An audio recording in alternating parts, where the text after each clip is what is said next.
Good evening, everyone. I'm looking at my card, and in the first thing it says, "Who am I?" And what I want to talk today is about a relationship, human to nature. Relationship, the importance of it, and what me as a human doing about it. This is my garden, and I grew up in Lithuania. If I would say who I am, this is who I am, that garden. Not a picture, but that garden. I was also asked from my coaches yesterday to find the best description about this garden and my experience, and I thought, how can I put all my childhood in a few words? And it's really difficult. I'll try. So I grew up in this garden, and every day this was my playground, and sometimes still is when I go back there. I was running around the forest, and I knew almost every tree around me. And I had some trees that I really loved, and some little plants that I really loved. And every time I would go and check if it's okay with them, if they're fine. I could lay down on the grass and look at a little square meter of grass and see all this world around it. And I was fascinated. I was fascinated about space that has so many magic inside, that has so many different forms and shapes and smells and taste. Everything in one little piece of grass. Nature to me, it's the biggest playground. It's a place for magic. And it's my biggest teacher, will, and still is. Eventually I grew up, and I went to academy, and I started traveling, and I moved away from Lithuania. And about 15 years ago, I went to the West Europe from Lithuania, and I started living in the big cities. And I ended up living in Brussels, where I live now. And it's an amazing city. It provided me with the beautiful connections with the people, beautiful connections and opportunities to do beautiful projects. And yet I was missing something. I was missing that wilderness, that magic, that color, that textures. And after some time, I started seeing that the relationship, what was the relationship in the city? What kind of relationship humans created towards nature? And everything what I saw, majority of time, is a control and consumption. If you look around, all trees, all plants, all fruits, dogs, cats, birds, they are there to serve us, is one way. And for me, I start feeling how I start having a gap inside of me, missing that wilderness. And with that feeling, being in the middle of the city, feeling this disconnection, I decided that I want to do something about it. And instead of going back maybe to the villages, I decided to stay in a city and see how can I bring it back? How can I, which forums I could bring back my experience about wilderness and plants, and see what can I do about it. So I asked myself 3 questions. With whom I want to work, where I would like to do the project, and actually what is it that I want to do. And about 5 years ago, I listened to one of the TED Talks, Serkan Robinson, and his speech about how schools kill creativity. How schools kill creativity. And that talk really inspired me. After that talk, I suddenly saw a whole group of people which I never really thought about before. It was children, and in the school systems. So I thought this was a perfect place for me to do something about it, to introduce nature, to show the urban children what is it the nature can provide, what nature can provide.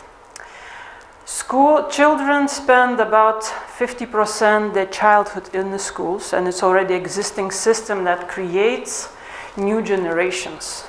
So for me it was very interesting to find the way how can I use education system and introduce the project I wanted to do. So okay, what I wanted to do. as I came up from nature and gardening, I decided that I want to create a number of projects, number of workshops that creates in the end the garden, but not just a garden. I wanted to have a garden as an open class where kids can learn history, art, mathematics, anything they do usually in classes, but by being in the nature, by working with plants, digging the soil, and for that learning other things.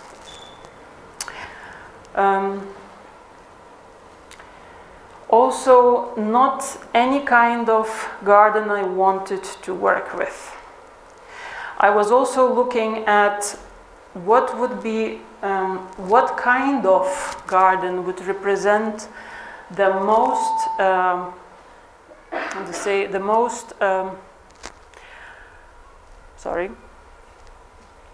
rich experience about the ecosystems. And then I decided to use edible forest garden system. So I'm gonna shortly explain what it is. Edible forest garden is taken from permaculture. This is exactly a picture I'm using for children in the class, so I'm gonna show you as well. It's edible because all plants we're using in a garden it's edible. The system is also mimicked from the forest and adapted to the people environment. The system has a number of groups of plants, like trees, the shrubs, and etc. And when you put all these groups together, they work together as one society, as one group, as one neighborhood, say. And they co-create this beautiful space of garden. For me, it was an excellent example to show children how the plants or plant community works exactly the same as our human community in the cities or out of the cities. And not only that it works similarly, but it also we work together because we're part of the same system. So for me, that was a perfect example. I decided to have first part in the spring, so the whole project was divided in the spring and the autumn. And spring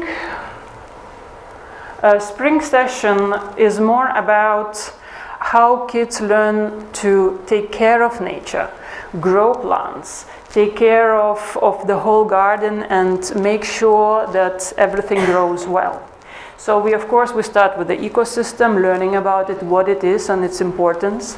We learn about importance of the seeds and how you need to take care from little tiny thing into the big plant and how much it needs to be taken care of. Then we create character plans, and this is really something that I thought, how can I connect children with the plant? How can I create this bond, especially with the children that don't really have connection in the cities? And there, when the child takes a seed, they names it, takes home and creates or takes care of the plant till it's big. Meanwhile, we create a character which is based on a plant and a human combination. And that's how they create a close understanding about the plant.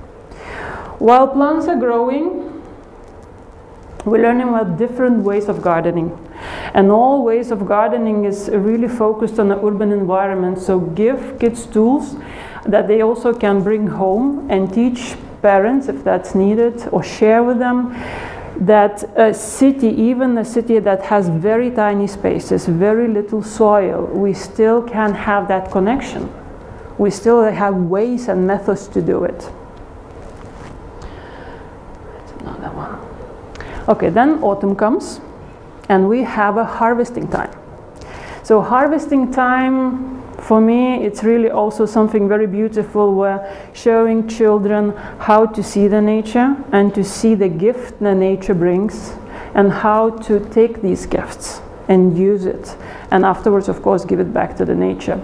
So we go back and we look what grew what maybe died, which is in itself very beautiful lessons to see maybe one of your plants died. And then we do different workshops that shows what can we do with these plants. So of course we do cooking. That's something everybody knows.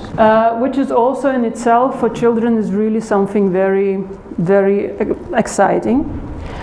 And then another few workshops that I have is creating inks out of vegetables. So we created different colors with which afterwards we paint. So showing children that plants is not only to consume for us to eat or decoration to put on a window, but it's also that with vegetables we can create amazing paintings, amazing art, and that's what we do. We create brushes, another thing, how you can create your own tools. So you can basically go into the nature, find everything you need in order to create in life. Literally, everything that we want and need is there. We just need to learn how to see and how to take it. Another workshop is edible paintings. Here is also what I want to show is for children how fruits and vegetables have amazing forms and can be paintings or sculptures within itself. So really figuring out what can we do with them apart eating. With this workshop, what I really liked, of course we did, this is one example, one painting they did. After the workshop we have left of course a huge amount of vegetables and fruits, and you should see how kids everything ate raw. We had raw onions, raw broccolis. They shuffled everything in the mouth and they asked for more. So when parents come and tell me that kids don't like vegetables, I don't believe them. It's not that they don't like vegetables, they don't have a connection with what they eat. They don't know where it's come from. And of course to some of us it's scary to put something in the mouth. We have no idea where that's come from. But when a child or any of us have that relationship and care, we have totally different relationship, totally different understanding about connection between plants and humans. I did this project about 5 years and I learned a lot. First, what I learned is that for myself, I love doing it. I go to schools and I see how kids excited that I'm there and they want to do this project. I also learned how nature can provide free space where children can transform themselves, can be themselves, and always they find something interesting to do. I also learned that a garden and a nature can be a very scary place for children who never really in contact with nature, and how big gap we have between human and nature, really, really big, and how much we need to work to shrink that gap.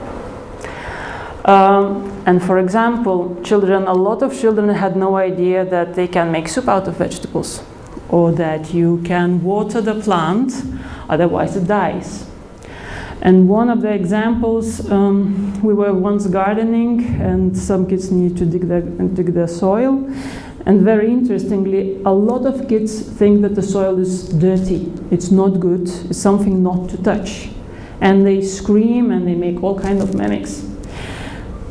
But then, 10 minutes after, we were cleaning the street, and some kids were picking up cigarette butts and putting in the mouth, pretending they're smoking. And I asked, is that not dirty? And for them, it was normal.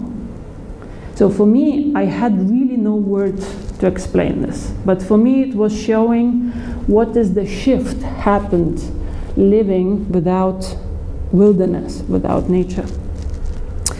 Before starting the project, I also did quite a lot of research, seeing where else people do these projects, what's new, what's old, to learn from them. And I found somewhere on the internet a book dated in 1891. It was about New York schools, where we're describing exactly the same problems that they have in the cities between children and nature when it's disappearing. The same issues and the same resolutions and solutions. And more than 100 years from then we still talk about it and we still have the same issues. So for me it was, what is need to change within us that we really seriously start seeing that gap and really closing it? What needs to change that we stop seeing that nature is out there and we are here? Last month I heard the news about Whanganui River in New Zealand. And it's the first river that has been granted the legal rights the same as the humans. And afterwards, suddenly in India also the glaciers getting the human rights in order to protect the nature. And for me it was not just good news for environment. For me it was a shifting point to see that we do change slowly. And we do want to become more than just a dominant species that control everything and consume. We do want to change into the co-creators, co-growers, and evolve together with the planet. So I would like to finish my speech with invitation to you all. So when today the event is finishes and everybody goes their way to home or wherever you're going to go, have a look differently to the tree when you walk out. When you see the grass or you see the little plant or little pigeon without a leg or something like that. Or maybe if you have little spiders in a home somewhere hiding in a corner, have a look at them in the same way that you would look to your friends or you would look to your family or to people you love, or maybe not love, to see what if we would treat them the way we want to be treated. Just as an invitation. Thank you.